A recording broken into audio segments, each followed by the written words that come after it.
By the way, today is the 6-month anniversary of the Epstein Files Transparency Act. We've taken out 24 CEOs, an ambassador,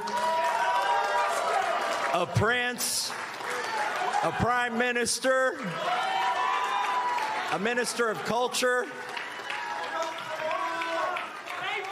And that was just 6 months. I got 7 months left in Congress.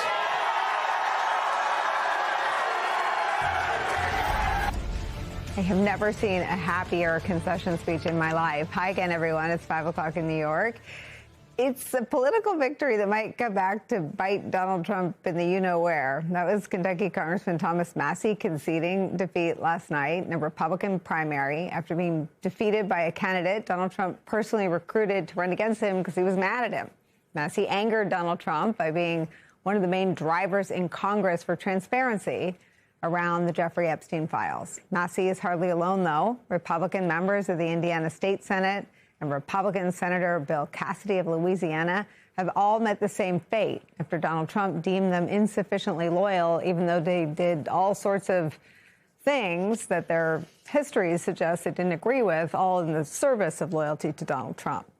So while Trump and his allies are celebrating their losses as a sign of the president's political strength, political strategist Dan Pfeiffer warns of this, quote, yes, the incumbent president can influence primaries inside his own party, and yes, Trump is getting rid of people he believes wronged him, but spending nearly $20 million to defeat a Republican in a district Donald Trump won by 35 points is not the flex people think it is.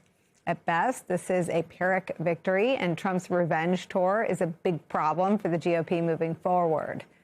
Trump is a massive drag on his party, and to win, many Republicans will need to show some independence from the deeply unpopular president. A smarter, savvier, less megalomaniacal leader would give his party the room to do what they need to do to win. Trump is incapable of doing so, and the GOP will pay a price for that.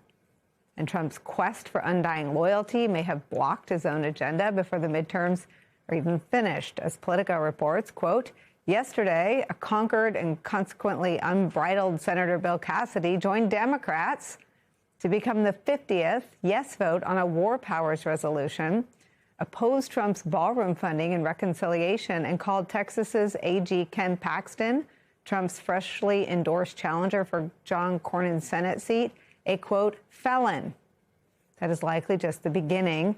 Lawmakers ignored the president's demand to attach the Save America Act to their housing bill. And Majority Leader John Thune is pushing back on yet another Trump demand to fire the parliamentarian.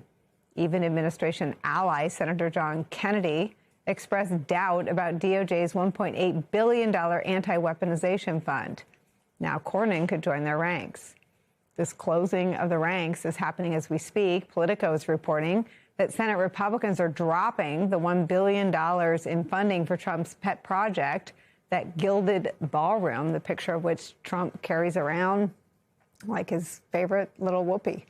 Donald Trump's unflinching demand for loyalty, even at the expense of his own party's political success and agenda, is where we begin the hour with some of our favorite experts and friends. Staff writer at The Atlantic, video podcast host David Frum is back, and Alex Wagner is still with us. David Frum, let me ask you about this. Yeah. Sometimes I have some trepidation. You know, I don't know that it's a good thing to flag some of these things. I feel like this is in the Democrats' interest to have some of these absolutely unpalatable people win primaries so that the Democrats can prevail in general elections. But Trump's unstoppable, and this is who he is, and he clearly doesn't care about his party or his party's political fate. But I wonder what you make of the men who tried to sort of straddle loyalty and some shell or shadow of conviction and were voted out of office anyway. Trump is winning more and more of less and less.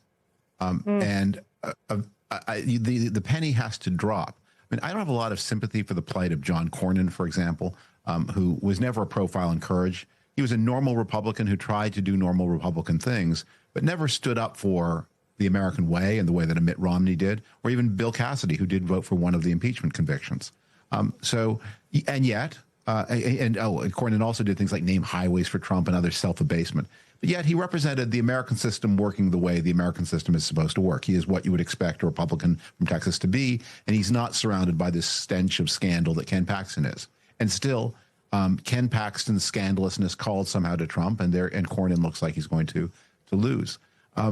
But these victories are I think Dan Pfeiffer is right about this. These victories are very short-sighted. Trump got handed another defeat just today when a U.S. District Court told him that, no, the Presidential Records Act of 1978 is not unconstitutional. You have to keep records and you have to turn them over. You can't use them as your personal property. You have to turn them over to the National Archivist at the end of your presidency. I think there is something where some gravity is reasserting itself, but he does have that control of more and more of less and less.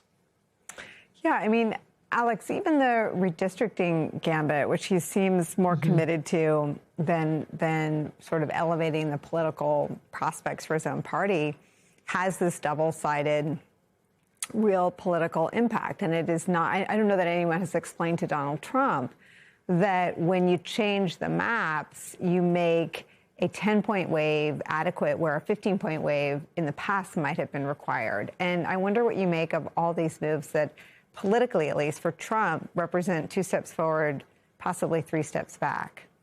It's almost as if, Nicolle, he doesn't care about the Republican Party.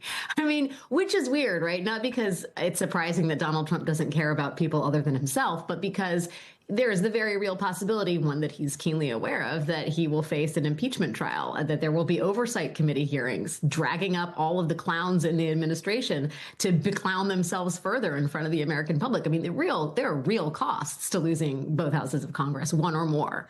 And Trump seems to be so focused on his own vendettas that he's forgotten about that very, very looming reality. I mean, the latest New York Times polling, setting aside the approval rating, shows on a generic ballot, Democrats have a 14-point edge among likely voters. That is really meaningful. And Dan Pfeiffer, who you quoted at the beginning of this segment, has a great piece on that on the Message Box Substack. That is legitimate. And that means that these sort of meddling around the margins, as Republican leaders are doing in these congressional districts, could actually make congressional districts more competitive by spreading Democrats around. Yeah. You have more, this could redound to be a major problem for Republicans come November. They have assumed they're going to hold together the coalition that they had in 2024. Not if you look at the polling. Trump is hemorrhaging support among young voters, independents, and voters of color. The coalition that brought Trump into office is not the coalition that's going to be there for him in November, including and especially right now when he's doing everything he can to shred that coalition.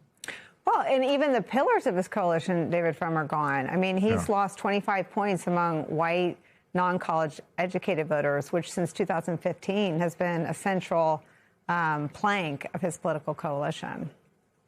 Well, and he's got this other thing hanging over his head, which is the end of the Voting Rights Act. The effective end. It's not formally ended, but it's very sick. It's like it's listing to one side. Political scientists have been arguing for decades, but what would be the practical, real world effect of eliminating the Voting Rights Act? What the Voting Rights Act does, or at least the portions that are in trouble now, what they do is they crowd a state's African-American voters into 1 or 2 or more districts where they represent a supermajority.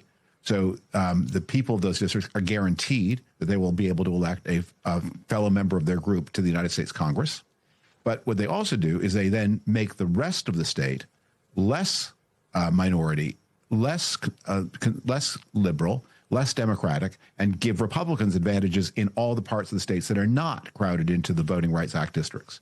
And political scientists have wondered, well, if you ended this and you had more race-neutral allocation of seats, that might actually move a number of black and therefore probably Democratic voters into other districts and make the whole state more competitive. Other political scientists have said, no, you're wrong. Academics do that. We're about to find out the answer to that question that has been argued in academic papers for 40 years. We're about to get a real-world answer in 2026. What happens when, instead of having 70 or 80% African-American voters in 1 or 2 districts, you have substantial numbers of black American voters in more districts? And Alex, it's not what civil rights activists wanted. It is what the Supreme Court has delivered. It is the changed battlefield heading into the midterms. Yeah, and I think that there are sort of multiple conversations to be had around this, those that pertain to the actual sort of horse race of it, and those that, look at the sort of moral underpinnings of the Voting Rights Act and the degree to which we owe minority communities representation of their choosing, given the systemic injustice that's been perpetrated on these communities for hundreds of years. But that's another conversation. The reality is we are living where we are, and Ron DeSantis in Florida could have made the Florida map that much more competitive for Democrats unwittingly, a true dummy mander. Can I just say one thing, though, as we look at the sort of weird, I guess, silver linings to all of this?